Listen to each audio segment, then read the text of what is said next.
Saya sangat butuh nasihat dan mudah-mudahan nasihat Pak Kiai nanti bisa menerangkan perkara ini sebagaimana Allah SWT juga menyukai itu. Rasul pun menyatakan ad-dinu nasihatu lillahi wa li rasulihi wa li a'immatil mu'minina wa ammatihim, dan karena itu mudah-mudahan ini nasihat bisa menjadi terang bagi terdakwa, hakim, pengacara, juga jaksa.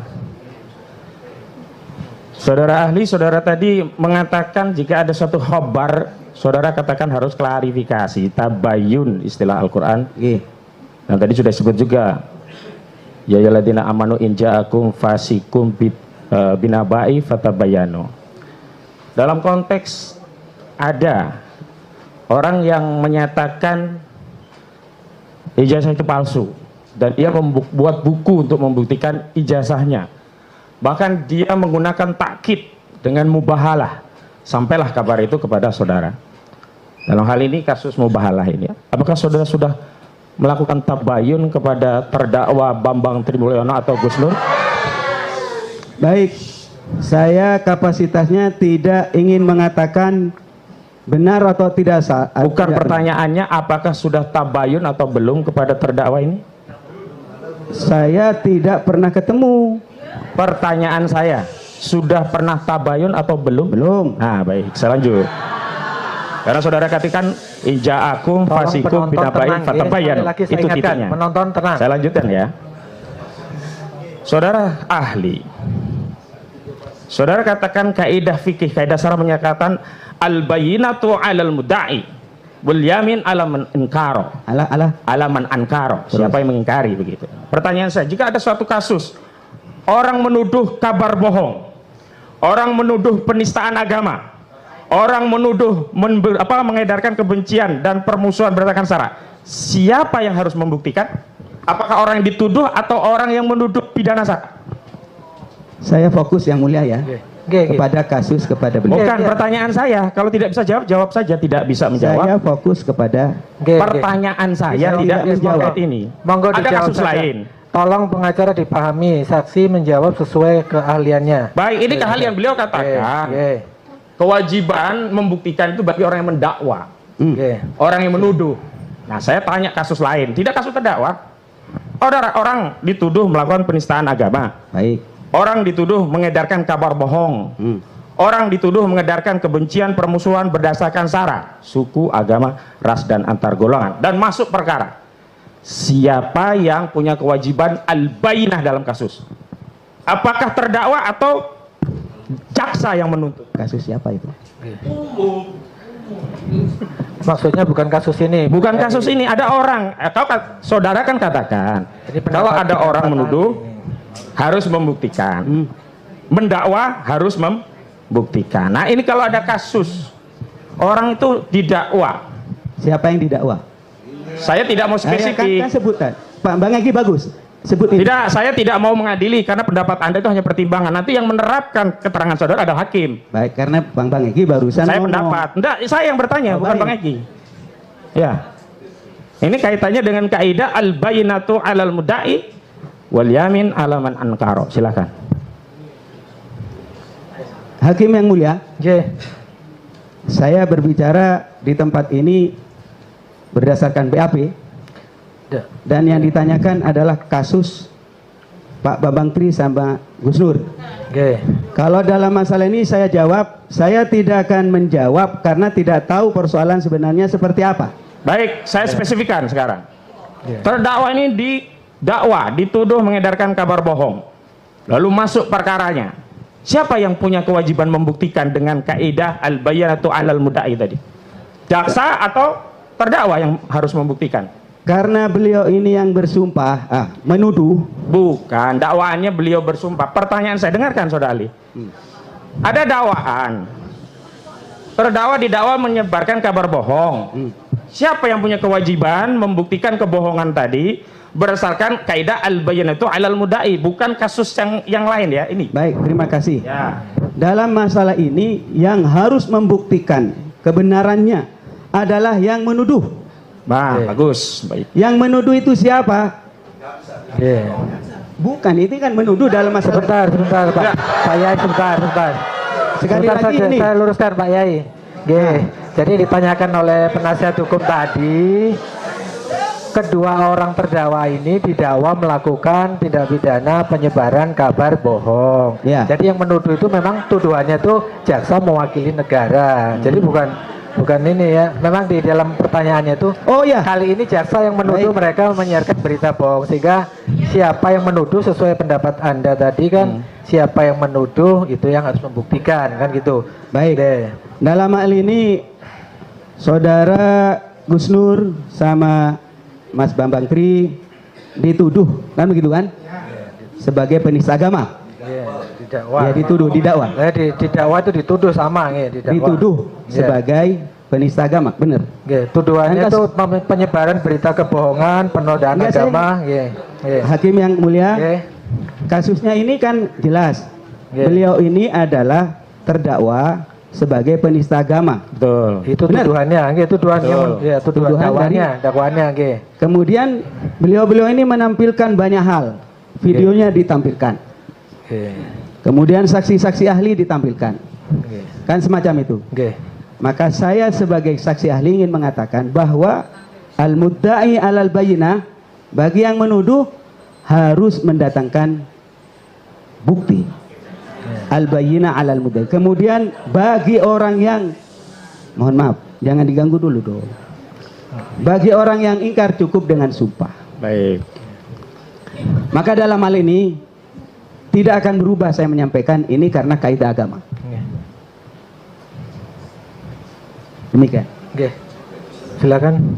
Baik, dari kaidahnya tetap siapa yang menuduh ya, mendakwa berarti harus membuktikan. Ya. Saudara hadir di sini kan dalam rangka membuktikan itu dihadirkan oleh jaksa. Baik, biar konsisten saja. Saya lanjutkan.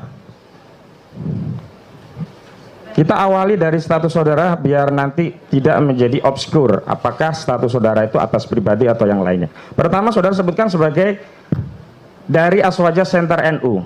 Benar kan tadi? Benar. Pertanyaan saya, apakah itu organ struktural dari Nahdlatul Ulama? Bagian daripada Nahdlatul Ulama. Organ struktural Nahdlatul Ulama? Bagian daripada Nahdlatul Ulama. Saya Tidak struktural. pertegas. Hah? Tidak struktural. Ah, baik, begitu jawab. Berarti tidak struktural. Apakah dia bagian dari Badan Otonom Nahdlatul Ulama?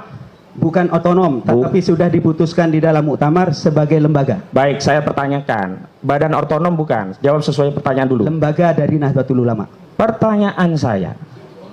Badan Banom bukan, itu loh. Bukan. Nah, sudah gitu. Saya lanjutkan. Sekali lagi kami ingatkan ya. Sekarang selanjutnya, Sesuai saudara kuat, tadi ingatkan sebagai ya. Wakil Ketua Komisi Fatwa MUI DKI dan sebagai Jakarta juga Wakil Sekretaris kalau nggak salah tadi ya di Wakil Ketua. Pertanyaan saya, saudara hadir di sini mewakili MUI atau pribadi? Saya mewakili saksi ahli, tidak mewakili institusi. Oh, baik, pribadi ya berarti ya. Dan saya lanjutkan. Saudara juga tadi dari santri Cidogri. Ya. Apakah pendapat, pandangan dan apa yang saudara uraikan tadi mewakili pandangan, pendapat Cidogri atau pribadi saudara? Tidak mewakili pesantren. Baik, saya lanjutkan. Saudara juga STNU tadi, apakah pandangan, pendapat, dan keahlian yang saudara terangkan dalam persidangan yang terbuka untuk umum ini merupakan pendapat, pandangan dari keahlian saudara mewakili STNU? Tidak. Tidak, baik. Saya lanjutkan. Saudara katakan tadi, mengajak anak istri itu kan hanya dalam rangka takyidul yamin, memperkuat takkid tentang mubahalah itu.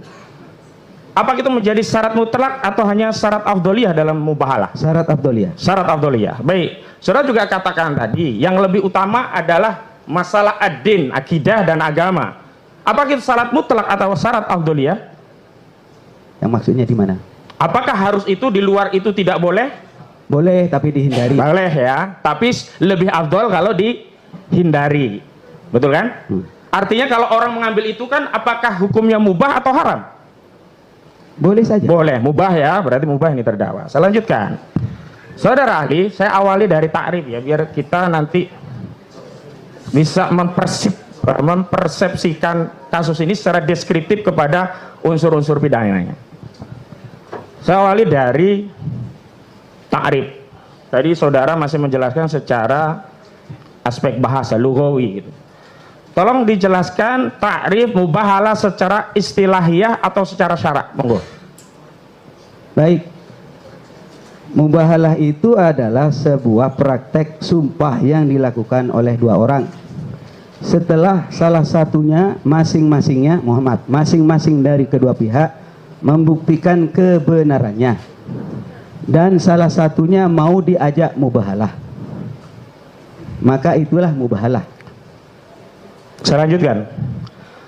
Dalam membuat ta'rif atau definisi, itu ada dua unsur penting yang harus kita pertimbangkan. Yang pertama aspek jami'an. Yani apa yang ditakrif atau didefinisikan harus meliputi segala hal yang berkaitan dengan takrif tadi. Yang kedua mani'an, menghalangi atau tidak memasukkan unsur di luar apa yang kemudian menjadi definisi mubahalah tadi, takrif tadi. Pertanyaan saya, dalam takrif atau definisi yang ahli sampaikan dalam persidangan ini, apakah saudara ahli mengetahui bahwa itu sudah memenuhi syarat atau paling tidak sudah memenuhi ketentuan mani'an dan jami'an yang saya jelaskan tadi? Belum memenuhi ketentuan dan syarat rukun dari mubahalah kalau praktek yang dipraktekkan oleh Gus Nur. Bukan, definisi saudara tadi gitu loh. Saya kasih contoh yang lain. Baik. Takrif sholat itu ada taklif lughawi, ada istilahi. Lughawi sholat itu doa. Secara istilahiyah dia adalah ibadah tertentu yang diawali dari takbiratul ihram dan diakhiri dengan salam. Maka kalau kurang misalkan rukuknya kan tidak memenuhi karena ada satu rukun yang tertinggal. Nah pertanyaan saya, kalau saya menjelaskan sholat itu adalah ibadah tertentu diawali dari takbiratul ihram hingga salam, itu kan memenuhi jami'an dan menghalangi ibadah lain yang bukan sholat. Misalkan puasa nggak masuk karena dia tidak pakai takbiratul ihram gitu. Nah definisi atau ta'rif yang saudara terangkan dalam persidangan ini apakah memenuhi kriteria mani'an dan jami'an seperti yang saya jelaskan Sudah tadi? memenuhi. Sudah Memenuhi. Baik, saya lanjutkan. Apakah pandangan saudara tadi muktabar atau itu pandangan pribadi saudara? Muktabar. Tolong sebutkan ulama dalam kitab apa dan takrifnya bagaimana, sepengetahuan saksi yang saudara ingat saja, tidak perlu melihat atau rujukan begitu. Baik, yang pertama ingin saya sampaikan, saya berdasarkan Al-Qur'an. Ya. Pertama, Al-Qur'an menyampaikan faman hajjaka min ba'di ma ja'aka minal ilm. Kalau kamu berhujjah, bercekcok, kemudian masing-masing mempunyai bukti, maka kalau sudah masing-masing mempunyai bukti, ini dasar ya, ta'alau, ajak. Karena itu bahasanya mubahalah itu dua, setelah ada bukti, setelah ada kemauan masing-masing. Ini definisi diambilkan dari Al-Quran. Baik, yang maksud saya muktabar itu apakah definisi yang saudara sebutkan tadi juga diadopsi oleh ulama lain? Misalkan tafsir itu dijelaskan Ibnu Katsir demikian, di dalam Al-Kasyaf demikian, begitu, tolong terangkan. Terima kasih. Ya. Secara umum saya sudah siapkan izin Majelis Hakim yang mulia, pandangan-pandangan saya sertakan tambahan daripada BAP, tapi tidak masuk dalam BAP, sekedar tambahan saja. Ya, dijelaskan saja. Keterangan Anda yang kita pakai. Izin yang mulia, apakah boleh saya sedikit melihat secara umum? Saya izinkan. Saya izinkan, ya. Karena saya melihat tadi penasihat hukum juga menyontek dari HP juga kan. Yang mana yang mulia? Ya, tadi ayat tadi. Saya tidak menyontek dari HP. Saya ada tulisannya yang mulia. Ya iya. Jadi jangan menuduh dalam persidangan ini. Sekali lagi ya penonton, saya ingatkan, saya sudah berkali-kali mengingatkan, tolong keamanan kalau yang mereka tidak bisa tertib di persidangan ini supaya dibawa keluar. Baik, pertama, sebelum saya berbicara soal agama ini, Pak Ahmad Nur Hasin yang kami hormati, kami hati-hati hakim, karena saya bukan kepentingan di ruang sidang saja, tapi kepentingan agama. Takut salah, saya takut salah. Kalau salah saya bisa, makanya boleh buka. Pertama yang saya sampaikan berdasarkan Quran tadi. Kemudian yang kedua, faman hajjaka fihi min ba'di ma ja'aka minal ilmi faqul ta'alau, dan seterusnya. Ini Qurannya satu saja saya tampilkan. Kemudian berdasarkan hadis yang membicarakan masalah mubahalah. Saya sampaikan di dalam surat Al-Baqarah, wala taj'alu Allahu urdatan li aymanikum, dan seterusnya, wa minan nasi man yujadilu fillah, dan seterusnya. Ini Qur'annya. Hadisnya ini yang saya bacakan tadi, lau yu'tan nas bid'awahum ladda'a rijalu amwala qaumin wa dima'hum, dan seterusnya. Yang tadi menjadi dasar al-bayyinah 'alal mudda'i. Dan seterusnya ini ada hadis banyak sekali, saya loncat. Cukup satu. Pendapat ulama. Ya, pendapat ulama. Oke, monggo. Pendapat ulama al-bahlu wal la'nu wa bahalal qaum ba'dhum ba'dan wa tabahalu wa batahalu. Ini secara al-lughah, bahwa mubahala artinya saling melaknat satu dengan yang lain. Kitab apa? Lisanul Arab halaman 11, juz 11 halaman 71. Perintah dari Al-Qur'an, wala tuksirul aiman wa in mohon maaf. Ini Tolong penonton itu ditertibkan ya. di dalam kitab Risalatul Tertibkan saja yang mulia. Mustarsyidin. Kami mohon dikeluarkan ini ayat yang mulia. Oke. Kalau ada yang Ini kurang pas saksi dikeluarkan sedang- saja kalau terkait ayat saksi sedang Al-Quran. membacakan ayat suci. Mari kita Ya, tolong muliakan sesama tertib, Islam ini. Gus Nur Tolong dengan tertib penonton ya. Kita sama-sama muslim. Bambang Tri dengan Gus Nur ini sama dengan saya Islam. In uridu ilal islah. Tidak ada kepentingan kecuali saling memperbaiki. Lanjut. Wala tuksirul aiman wa in kunta shadiqan. Di dalam kitab Risalatul Mustarsyidin halaman 136. Jangan kau memperbanyak sumpah walaupun kamu benar. Oke. Ya, dengarkan dulu ya. Nanti sudah wang ya. Pandangan itu, kalimat mubahalah itu di mana saya dapatkan? Ini saya katakan pertama di dalam kitab Umdatul Qari Syarah Sahih Al-Bukhari 28 halaman 18. Kemudian pandangan ulama ya. Izin Pak Ketua. Nih, berkaitan mubahalah, as'al hal hukmul bahalah qasum li rasul dan seterusnya. Saya kutip di dalam kitab Hasyatul Bajuri juz 2 halaman 224. Oke. Intinya apa terjemahnya? Intinya gimana? Intinya bahwasanya definisi mubahalah yang saya sampaikan tadi. Yang di situ, yang di situ. Artinya apa tadi yang disampaikan pendapat ulama dalam kitab yang saudara baca tadi? Bismillahirrahmanirrahim. Ini pengajian nggak apa-apa ya? Nggih. Hal hukmul bahalah khasun bir Rasul alaihi salatu wassalam am yumkin ayyakuna aman lil muslimin? Apakah mubahalah itu terjadi di zaman Rasul atau bisa terjadi setelah Rasul, orang muslim sekarang? Di sini dikatakan wahallau kana amal lil muslimin yajuzu an yurada min qabli ahli sunnah wal jamaah min kibali, mohon maaf. Alal farqid dhalla hal minal maqid hudus ayatun tarulakul lau ujirat al mubahalah. Ini ada fatwa. Alhamdulillah dan seterusnya. Ini definisi mubahalah. Fal mubahalah wa hiya du'a bil latnah 'alal kadhib minal mutabahilina. Laisat khas bin Nabi sallallahu alaihi wasallam wa dalil ala dzalika anna katsiran minas sahabah dan seterusnya. Artinya mubahalah pernah terjadi di zaman Sayyidina Rasulullah dan juga pernah terjadi di zaman sahabat. Terus sampai kepada kalimat ba'da iqamatil hujjah. Setelah hujjah disampaikan masing-masing. Nggih. Sabar. Oke, sabar. Kan saya cuma baca Saudara kitab. terdakwa sabar dulu, nanti ada giliran. Ba'da iqamatil hujjah, setelah mendatangkan hujjah. Wa sa'i fi zalati syubhat, dan usaha untuk menghilangkan syubhat. Ada usaha upaya. Nggih. Wa taqdibun nasi wal indhar, mendahulukan nasihat, memberi peringatan dan seterusnya. Wa laisa minad daruri zuhuru ayatin tadullu ala kadhib, tidak menunjukkan misalnya Gus Nur pada orang yang Probolinggo, oke. Tidak menunjukkan bahwasanya kalau ada orang meninggal, oh harus ada yang meninggal, harus ada yang hancur. Tidak harus. Ini saya ngomong. Ini saya menjelaskan berkaitan dengan izin poin-poin mubahalah yang disampaikan saya. Al-Fakir masih mengaji kemarin kepada para ulama di PBNU, walaupun saya katakan tidak mewakili PBNU, tidak mewakili MUI, tapi saya membuat forum namanya Allahumma shalli ala Sayyidina Muhammad wa ala ali Sayyidina Muhammad. Saya kemarin bersilaturahim dengan para kiai, para ulama untuk bertanya, takut saya datang ke sini ini menolong kemungkaran. Namanya Forum Bahsul Masail. Bahsul Masail yang dilaksanakan oleh Dewan Pengurus Pusat Aswaja Center.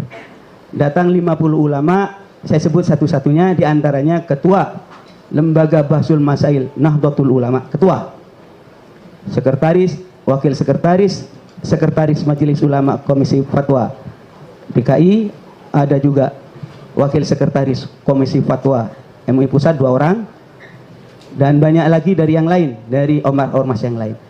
Tujuannya satu, Pak Ahmad Hosinuddin, tahu. Saya khawatir apa yang disampaikan di sini berangkat dari kepentingan hawa nafsu saya.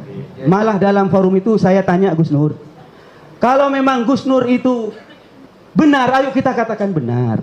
Kalau Gus Nur salah, ayo katakan salah. Saya tanya, praktek yang dipraktekkan itu seperti ini, saya tampilkan Gus Nur. Untuk ini diskusi ya.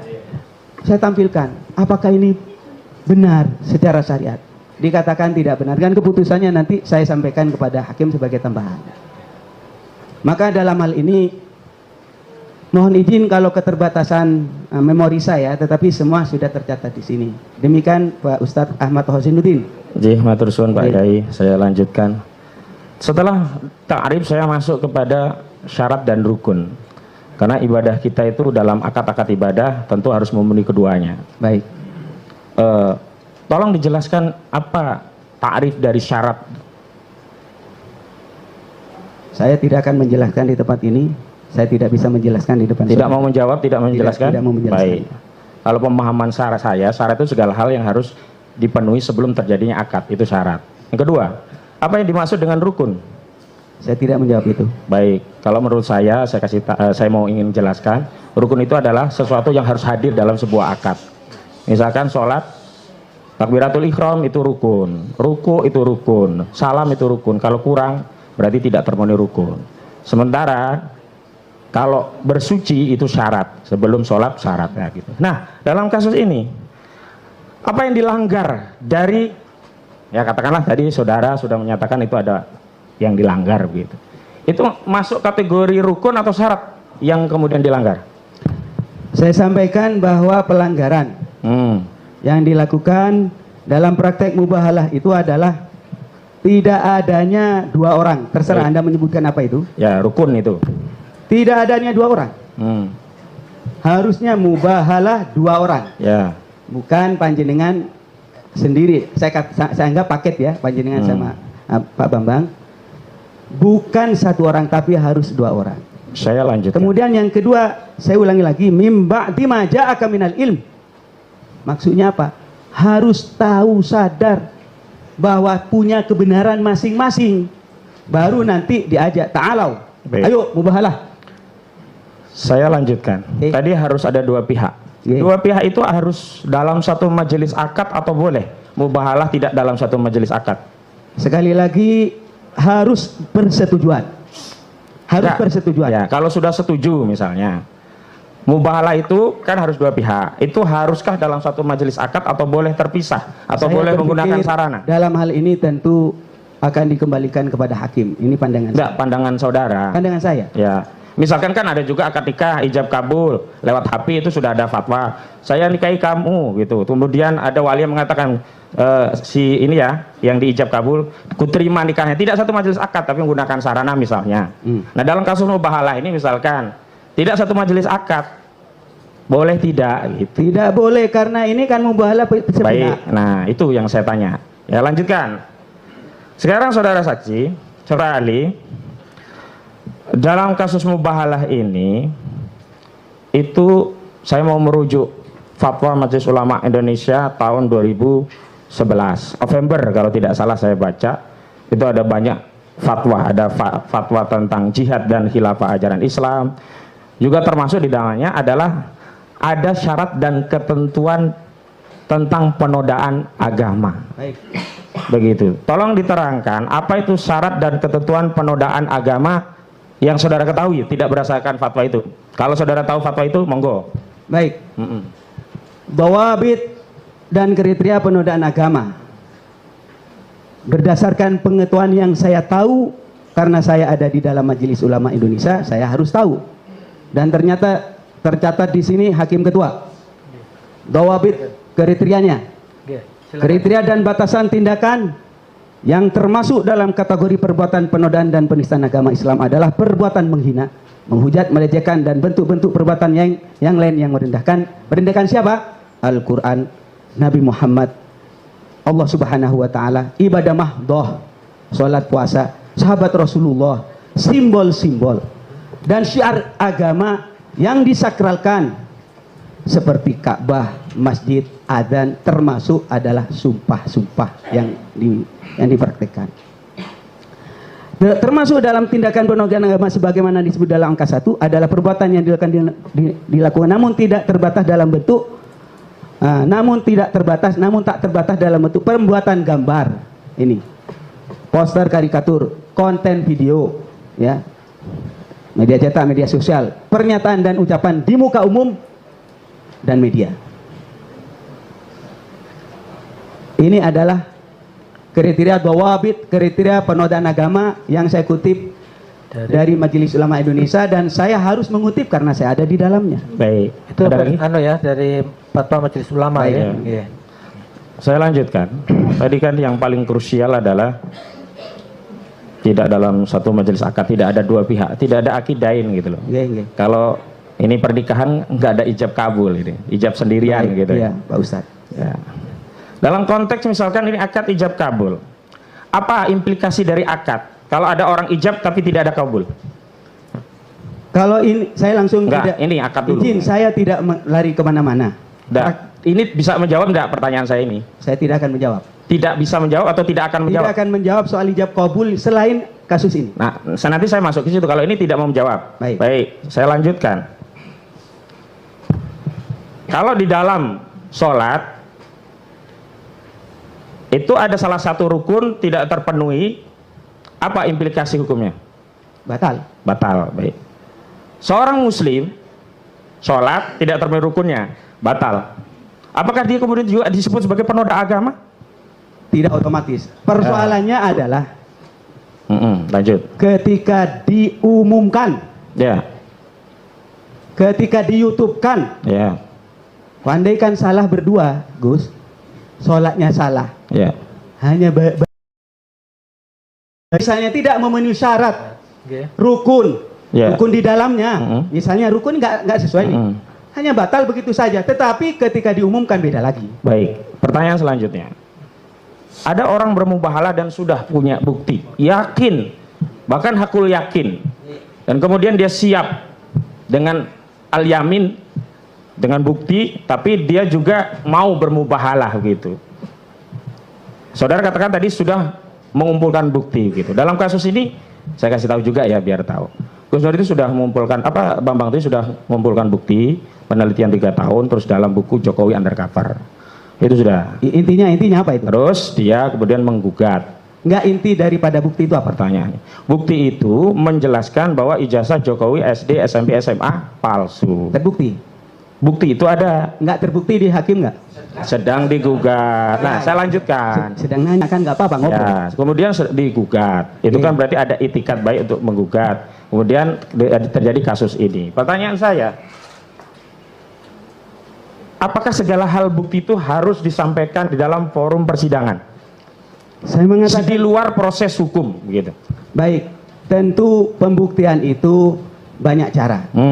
Tapi dalam konteks Indonesia yang saya pahami, apalagi kasus besar, harus di dalam konteks agama saja. Kalau Indonesia nanti kami ahli pidana. Itu harus ada bukti, ada saksi. Ya, bukan. Forumnya itu apakah harus semuanya di persidangan atau boleh pembuktian di luar persidangan? Misalnya ini ada orang jual beli, dia udah transfer bayar, diterima oleh pembeli, dibuktikan, oh udah terima, selesai. Baik. Jadi saya jawab, ini karena fokus kepada pertanyaan atau kasus yang ada ya. Dalam kasus ini Gus Nur menyampaikan ijazah Jokowi palsu, kemudian dikuatkan dengan mubahalah, benar ya? Jadi begini posisi hukumnya, Bambang Tri meneliti, ada buku, meyakini, kemudian Gus Nur memverifikasi, benar nggak? Dengan apa? Verifikasi, dia tanya buktinya mana, dijelaskan. Pakai sumpah enggak? Enggak, itu dulu. Setelah itu Gus Nur itu tidak yakin. Berani nggak sumpah mubalah, begitu kronologinya. Kalau tidak yakin jangan mubahalah. Enggak, Gus Durnya menanyakan dan dia siap. Kalau Bambang Tri ini yakin, 1000% yakin Bambang Tri ini. Makanya dia siap dipenjara, siap ditembak bahkan. Mohon maaf, izin. Keyakinan itu tidak cukup dengan hanya ucapan, harus dengan bukti. Loh. Nah ini kan disampaikan. Kalau keyakinan Anda tidak bisa menghukumi, katanya yang zohir saja. Ya, saya ulangi. Yang zohir ada buku Jokowi Undercover. Ulangi Ustadina, dengerin dulu Ustadina, bahwa bukti itu harus ditampilkan Ustadina. Saya tidak ngomong anu ya. Ya. Sekali lagi, jadi bukti itu harus meyakinkan baru mubahalah. Dan satunya juga tampil juga. Kalau nggak mau jangan disebut mubahalah. Kalau disebut mubahalah, ini namanya istilah agama dibuat main-main. Ustadz. Nah, begini. Soal keyakinan itu kan yang zohir kita hukumi. Secara subjektif kita tidak tahu keyakinan orang. Nah, ada orang yang meyakini secara zohir dan dia punya bukti dan dia siap bermubahalah. Tentunya kalau saya kaitkan dengan definisi atau syarat yang saudara lakukan tadi kan sudah. Cuman persoalannya kalau hal terkait mubahalah tadi itu kan sudah terpenuhi kalau menurut kami ya semuanya. Nah, itu apakah harus juga bermubahalah itu di dalam sebuah forum pengadilan sebagai bentuk daripada pembuktian yang saudara terangkan? Terima kasih. Jadi praktek mubahalah, saya ulangi lagi, apa yang dipraktekkan itu karena salah. Sebentar. Tidak bisa dijadikan bukti, Pak Ustadz. Bukan. Kalau dalam penuduhan itu bukan saya dengan kembali ke Rasul lah begini. Kalau Rasul mubahalah itu apakah yang dilakukan Rasul mubahalah itu harus di pengadilan atau tidak? Nah, Rasulullah kan pemilik tertinggi daripada kebenaran. Perlu dengan pengadilan atau tidak gitu loh. Kalau Rasulullah itu, mohon maaf, tidaklah Rasulullah. Sekarang saya lanjut. Ada beberapa pembuktian. Ya. Baik. Ya. Ya, begini. Dalam akad itu kan ada pembuktian, setuju saya. Tapi apakah setiap pembuktian itu harus dibuktikan di pengadilan? Baik. Ini pembuktian terhadap sebuah kebenaran. Kalau di Indonesia, saya meyakini harus di depan pengadilan. Apalagi dalam kasus ini, saya tidak ngomong mengandai-andai yang lain. Ya, oke. Sedang diajukan. Ini urusan Bapak. Saya cuma berbicara dari sisi agama. Ya sebentar. Sebentar. Begini ya, saudara ahli. Jadi saya nanti akan ke sana. Mohon tidak melompat gitu loh, agar juga jamaah itu tahu mana yang harus di pengadilan, mana yang ternyata juga boleh di luar. Misalkan jual beli sudah diterima, oke. Tapi saudara nanti misalkan berpendapat untuk jual beli boleh di luar asal tidak ada sengketa. Tapi kalau ini mubahalah harus di pengadilan, nggak apa-apa jawabannya itu. Tapi satu-satu dulu gitu loh. Baik Ustadina. Karena kita ini berbicara dalam konteks mubahalah yang dipraktekkan dan terbuka. Saya ngomong ini, jangan masalah baik jual beli. Nanti keahlian saya bukan di situ nanti. Tolong dipahami. Baik, sekarang saya lanjutkan. Saksi tidak bisa dipaksa. Non saya apa saksi masih kuat sehat atau perlu Insya Allah. Kita silaturahim. Butuh nasihat lagi banyak ini kan. Jadi begini. Perlu minum Pak Yai belum? Saya minta minum. Masa perlu juga? Monggo. Tolong diambilkan minum dulu. Makasih. Allahumma shalli ala Muhammad. Ini jangan nyebut. Ambilin air. Ini saking mulianya penasihat hukum sama terdakwa ngasih air minum. Ini menunjukkan saya ini dihormat. Ya, itu ihtiram kita. Jadi kita menggali ya ini ya. Baik, monggo. Silakan minum dulu Pak Yai. Terima kasih jazakallah. Gus, izin sambil nunggu air minum ya.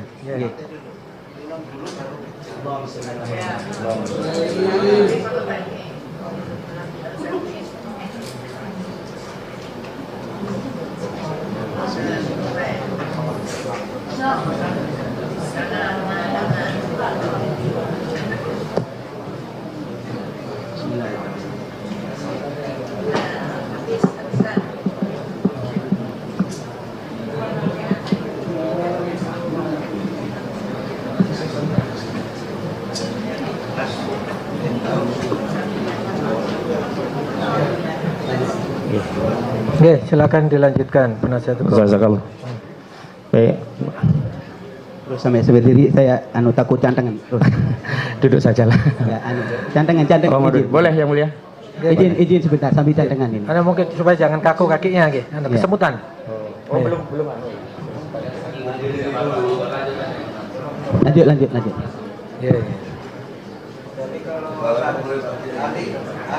Kalau ada sesuatu disampaikan ya. Kalau ada keluhan sakit atau apa disampaikan. Baik. Makasih. Lanjut Mas Hasin.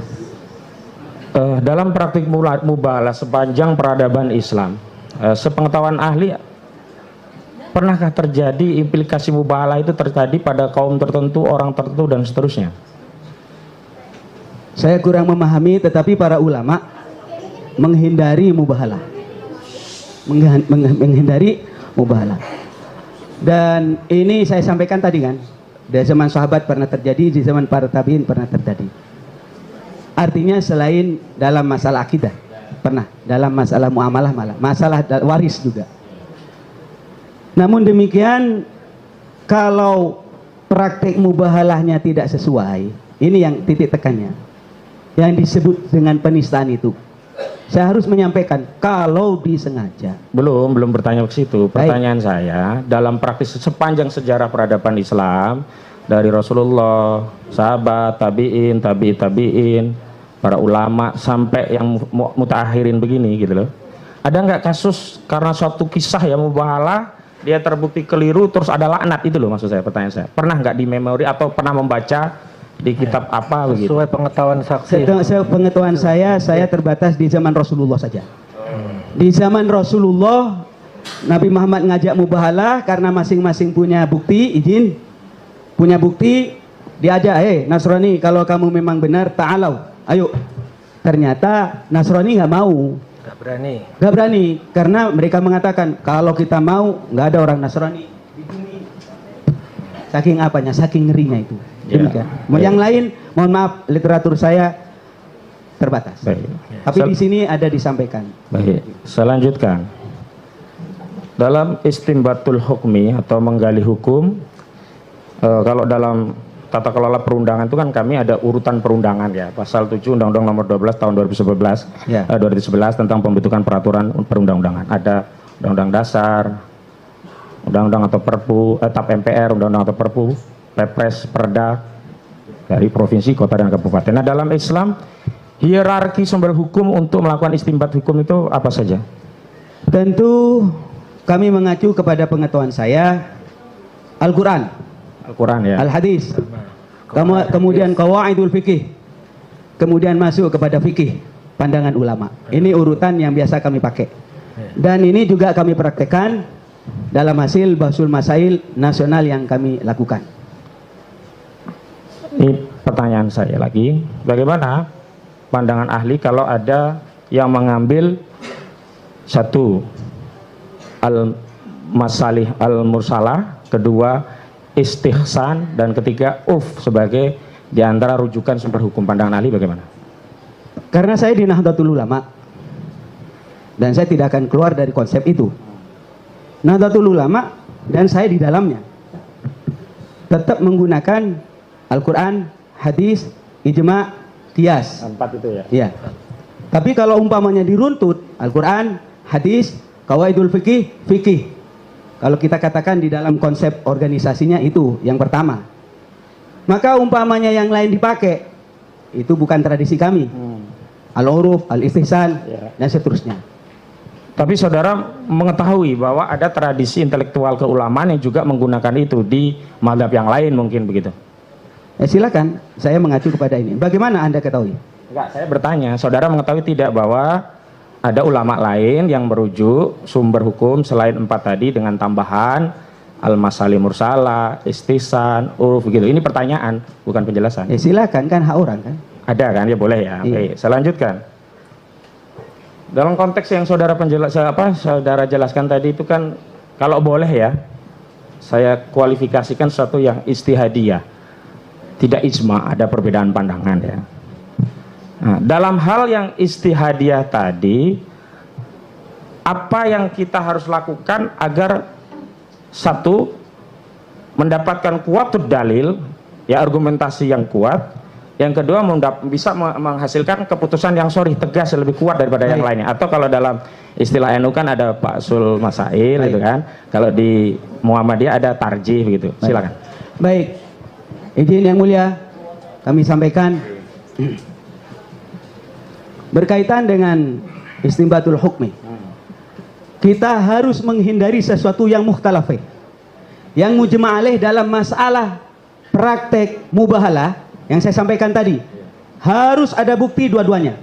Harus saling mau untuk bermubahalah. Ini yang mujma' alaih. Adapun tadi nadu abna'ana wa abna'akum wa nisa'ana wa nisa'an wa anfasana wa anfusakum dan seterusnya, itu ada diperselisihkan, ada yang mengatakan itu afdoliyah. Maka dalam hal ini yang perlu kita hindari jangan sampai masuk mukhtalafih. Maka kemudian yang mukhtalafih saya tidak akan masukkan. Artinya praktek mubahalah yang dilakukan tadi harusnya memenuhi dua unsur. Sama-sama yakin, kemudian yang kedua sama-sama mau untuk bermubahalah. Bukan sepihak. Kalau sepihak jatuhnya itu tuduhan.